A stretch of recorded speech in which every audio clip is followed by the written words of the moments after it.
नमस्कार, first India news में आप सभी का बहुत स्वागत है और आपके साथ मैं हूं दीपा बासुला। हम आपके लिए लेकर आए हैं पूरे राजस्थान को समेटे हुए खास बुलेटिन। इस आधे घंटे में हमारे साथ जुड़े हैं हर संभाग से रिपोर्टर्स जो बताएंगे आज दिन भर की तमाम बड़ी खबरें। क्या कुछ खास रहा आपके जिले, आपके कस्बे और आपके संभाग में, यही जानने के लिए शुरू करते हैं राजस्थान 10 बजे।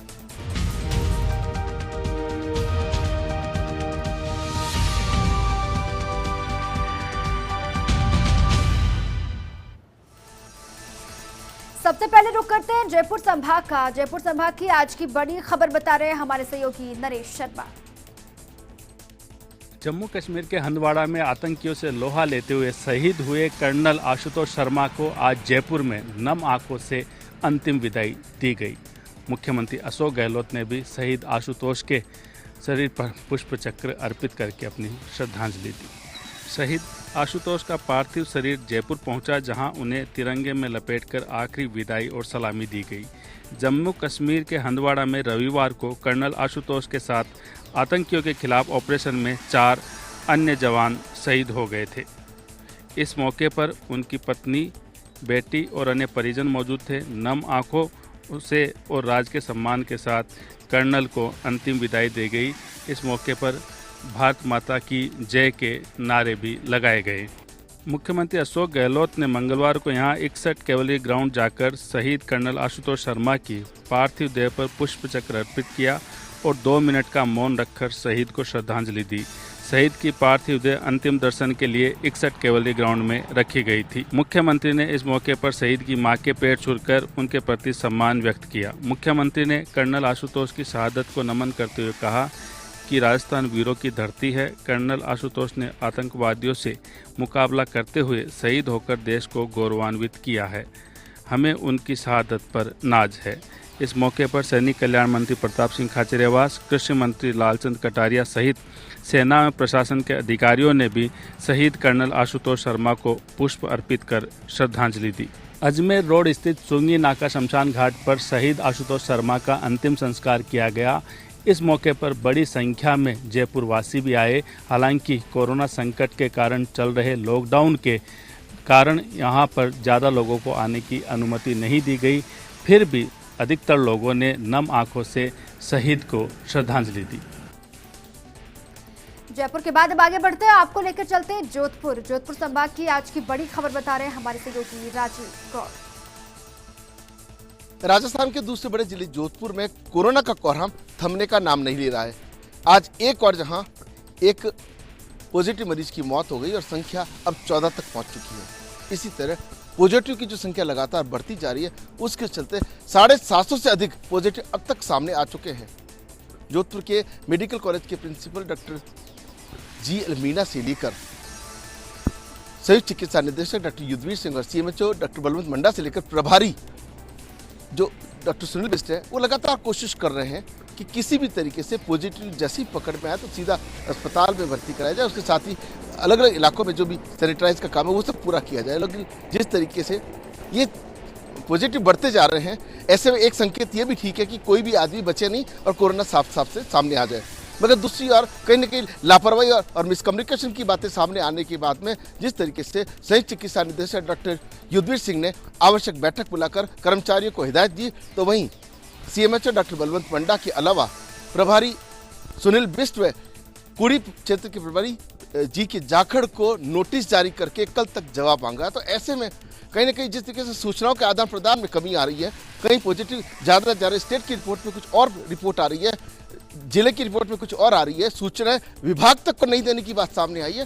तो ऐसे में कहीं ना कहीं चिंता बढ़नी स्वाभाविक है। जिला प्रशासन, मेडिकल कॉलेज प्रशासन और चिकित्सा विभाग में आपस में कोऑर्डिनेशन की कमी भी आज सामने देखने को मिली है। जोधपुर के बाद अब आगे बढ़ते हैं, रुक करते हैं कोटा का। कोटा संभाग की आज की बड़ी खबर बता रहे हैं हमारे सहयोगी सचिन ओझा। कोरोना महामारी का कोटा में बढ़ता हुआ खौफ, एक के बाद एक 3 मौतों और 9 पॉजिटिव केसों ने चिकित्सा विभाग की उड़ा दी नींद। तो वहीं दूसरी ओर शाम को मिली राहत भरी खबर, 18 पॉजिटिव से नेगेटिव हुए मरीजों को किया गया डिस्चार्ज। मंगल का दिन आज एजुकेशन सिटी के लिए अशुभ रहा। अल सुबह इंदिरा मार्केट निवासी एक कोरोना पॉजिटिव ने दम तोड़ा तो दोपहर बाद कोरोना से 2 अन्य मरीजों की भी मौत हो गई। इसमें एक पॉजिटिव मरीज कुन्हाड़ी और दूसरा पॉजिटिव महिला मरीज सिंधी कॉलोनी के थे। आज हुई इन तीनों मौतों के बाद कोरोना से मरने वालों की संख्या 9 पहुंच गई है।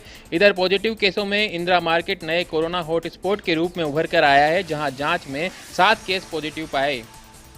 इसके अलावा एक केस सिंधी कॉलोनी और एक केस सुकेत में सामने आया है। वहीं आज आइसोलेशन वार्ड में भर्ती 18 मरीज आज पॉजिटिव से नेगेटिव हुए तो उन्हें डिस्चार्ज किया गया। कोरोना के मामले में बढ़ोतरी को देखते हुए जिला कलेक्टर ओम कसेरा और शहर एसपी गौरव यादव ने कर्फ्यू प्रभावित इलाकों का दौरा किया और वहां व्यवस्थाओं का जायजा लेने के साथ अधिकारियों को आवश्यक दिशा निर्देश दिए। वहीं एम्बुलेंस नहीं मिलने के कारण कर्फ्यू प्रभावित इलाकों में परेशानी आ रही थी, जिसको देखते हुए यूडीएच मंत्री शांति धारीवाल के निर्देश के बाद 4 एम्बुलेंस की सुविधा उपलब्ध करवाई गई है। जरूरत पड़ने पर पुलिस को फोन करके यह एम्बुलेंस मंगवाई जा सकेगी। कोरोना के कहर के बीच लॉकडाउन के तीसरे चरण में पिछले 1.5 माह से बंद बाजार खुले तो सड़कों पर रौनक नजर आई। लॉकडाउन के दौरान पड़े गए सोशल डिस्टेंसिंग का पाठ लोगों को याद रहा और उसका उपयोग करते हुए खरीदारी की गई। बिहार के 2000 से अधिक स्टूडेंट्स की तपस्या का फल आज उन्हें मिला और स्पेशल ट्रेन के माध्यम से उनकी घर वापसी हुई। अब तक 6864 बिहार के स्टूडेंट की घर वापसी हो चुकी है और कल इनके लिए एक ट्रेन और स्पेशल चलाई जाएगी। कोटा के बाद अब चलिए आगे बढ़ते हैं, आपको लेकर चलते हैं बीकानेर संभाग की आज की बड़ी खबर बता रहे हैं हमारे सहयोगी लक्ष्मण राठौर। बीकानेर के लिए आज का दिन भी रहा राहत भरा। सभी मरीजों की रिपोर्ट आई नेगेटिव। तो वहीं कलेक्टर कुमार पाल गौतम ने फर्स्ट इंडिया न्यूज से खास बातचीत में कहा कि ऑरेंज जोन का मतलब ये ना समझें कि हमें सड़कों पर घूमना है। हाँ, हमें ये प्रयास करना है कि ऑरेंज से ग्रीन में चले जाएं, लेकिन उन तमाम नियमों का पालन करना है जो कोरोना से बचाव के लिए जरूरी है। फर्स्ट इंडिया न्यूज़ से खास बातचीत में कलेक्टर ने ये भी कहा कि हमारा फोकस रहा था कि क्वारंटाइन के साथ साथ क्विक एक्शन लें और ये कामयाब भी रहा है। हमने कम्युनिटी स्प्रेड नहीं होने दिया है। कुमार पाल गौतम का कहना था कि त्रिस्तरीय जांच प्रणाली अपनाई गई और लगातार क्लोज मॉनिटरिंग भी की गई। इधर एसपी प्रदीप मोहन शर्मा भी आज बीकानेर की सड़कों पर पैदल मार्च करते दिखे। नया शहर थाना इलाके में उन्होंने गश्त की। उन्होंने भी यही अपील फर्स्ट इंडिया न्यूज के जरिए की है कि लोग घरों में रहें, बेवजह बाहर ना घूमें, मानकों का पालन करें। ये जो मॉडिफाइड लॉकडाउन है ये केवल इसलिए है ताकि प्रोडक्शन में दिक्कत ना आए और जो इमरजेंसी सेवाएं हैं वो सुचारू रहें। हमें खुद का ध्यान खुद रखना होगा, इस बात को समझने की अपील उन्होंने की है।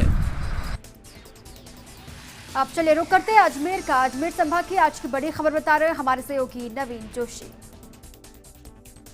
भीलवाड़ा जिले के सदर थाना क्षेत्र के कांदा गांव में आज एक हृदय विदारक घटना सामने आई।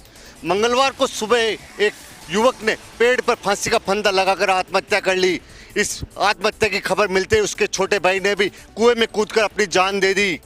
इस घटना के साथ ही कांदा गांव में शोक की लहर छा गई। बताया जा रहा है कि कांदा गांव में रहने वाले जोधा गुजर ने अज्ञात कारणों के चलते अपने खेत पर फांसी का फंदा लगाकर आत्महत्या कर ली। उसका शव ग्रामीणों ने पेड़ पर लटका देखा। इस बात की सूचना जब उसके छोटे भाई पप्पू गुजर को मिली तो वो भी सदमे में आ गया और अचानक उसने अपने खेत के कुएं में कूदकर अपनी जीवन लीला समाप्त कर ली। दोनों भाइयों की एक ऐसी हृदय विदारक घटना में मौत होने के बाद में गांव में शोक की लहर छा गई और आज शाम को गांव में चूल्हे नहीं जले।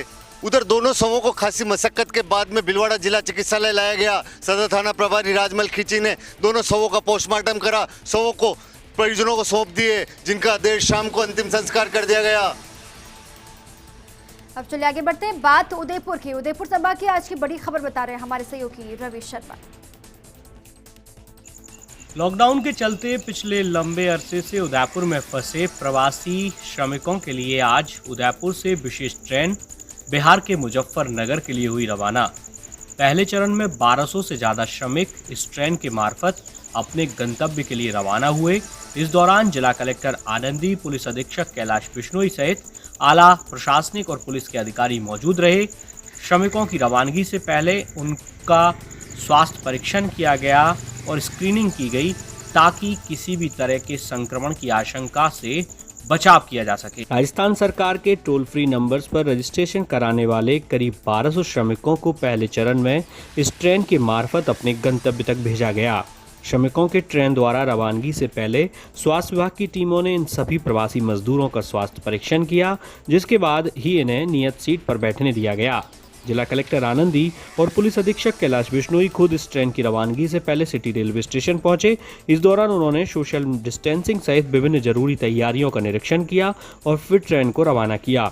जिला कलेक्टर आनंदी ने साफ किया है कि उदयपुर सिटी रेलवे स्टेशन से प्रतिदिन इसी तरह की विशेष ट्रेन रवाना होंगी, लेकिन इन ट्रेन में सिर्फ उन्हीं प्रवासी मजदूरों को जाने की अनुमति होगी जो पूर्व में अपना रजिस्ट्रेशन करा चुके होंगे। इस मौके पर जिला कलेक्टर आनंदी ने साफ किया है कि आगामी दिनों में भी लगातार उदयपुर से प्रवासी श्रमिकों को उनके गृह राज्यों तक भेजने के लिए विशेष ट्रेन रवाना की जाएंगी, लेकिन उन्हीं श्रमिकों को इन ट्रेनों के मार्फत भेजा जाएगा जो टोल फ्री नंबर पर अपना रजिस्ट्रेशन कराएंगे और सोशल डिस्टेंसिंग सहित अन्य जरूरी उपायों का पालन करेंगे। अब रुक करते हैं भरतपुर का। भरतपुर संभाग की आज की बड़ी खबर बता रहे हमारे सहयोगी दीपक लवानिया। भरतपुर जिले की डीग तहसील के नगला मोती गांव में आज खून के रिश्ते उस समय तार तार हो गए जब खेत के बंटवारे को लेकर छोटे भाई ने बड़े भाई पर फायरिंग कर दी। भरतपुर के अस्पताल में बड़े भाई की हालत गंभीर बताई जा रही है और वो जीवन मौत से संघर्ष कर रहा है।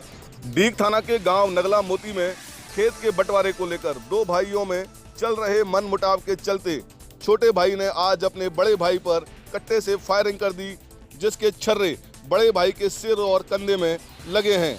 घायल को तुरंत डीग के रेफरल अस्पताल भिजवाया, लेकिन हालत खराब होने पर उसे भरतपुर के आरबीएम अस्पताल के लिए रेफर कर दिया। टाउन चौकी प्रभारी अजय यादव ने बताया कि गांव नगला मोती में रामपाल और उसके छोटे भाई ऋषिपाल पुत्र चंदन सिंह जाट के बीच खेत के बंटवारे को लेकर पिछले लंबे समय से मनमुटाव चल रहा है और आज विवाद इतना बढ़ गया था कि छोटे भाई ने बड़े भाई पर फायरिंग कर डाली। घटना की जानकारी मिलते ही डीग थाना पुलिस मौके पर पहुंच गई और फायरिंग करने वाले भाई की सरगर्मी से तलाश शुरू कर दी है। चलिए, अपने अपने संभागों की बड़ी खबरें दर्शकों तक पहुंचाने के लिए आप सभी का बहुत शुक्रिया। अब आगे बढ़ते हैं।